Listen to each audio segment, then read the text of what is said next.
జై భీమ్, జై జై భీమ్. బిస్కెట్లు బాగానే వేశారు నీకు. ఇక చూసేటోళ్ళకి ఎట్లుంటుందంటే బ్రదర్, ఇది కష్టపడేటోని కష్టాన్ని చూసి వెక్కిలిగా మాట్లాడే నీలాంటి విధవలు చాలామంది ఉంటారు.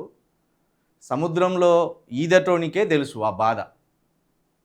సముద్రంలో ఈదటోనికే తెలుసు ఆ బాధ.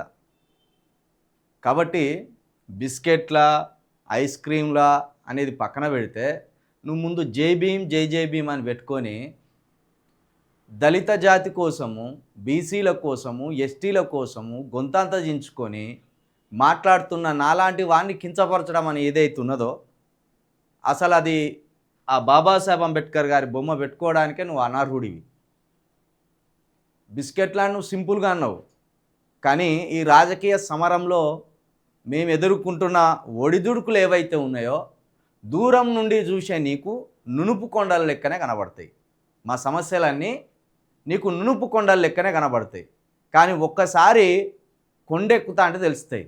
పాములు ఉన్నాయా, పులులు ఉన్నాయా, నక్కలు ఉన్నాయా, అసలు ఆ కొండ మీదికి పోయే ప్రయాణంలో ఎన్ని అవస్థలు పడాలి, ఎంత వేదనని ఎదుర్కోవాలి, ఎన్ని ఒడిదుడుకులు ఉంటాయి అనేది ఆ ఎక్కేవాడికే తెలుస్తుంది. చూసేవాడికి ఏమున్నది, సులువుగానే ఎక్కుతున్నాడు కదా అన్నట్టు ఉంటుంది. కాబట్టి ఒకసారి ఇలాంటి మనస్తత్వం మార్చుకో, లేకపోతే ఇక నీ బతుకంతా ఇట్లా విమర్శించుడు తప్పించి, కించపరచుడు తప్పించి వేరే ఉండదనేది జర ఆలోచన చేయి.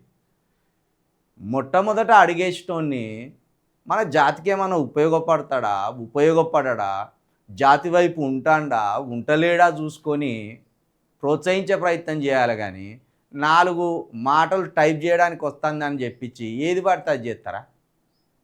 చేసుకో, ఏమవుతుంది, నీ చేయలేకపోతాయి.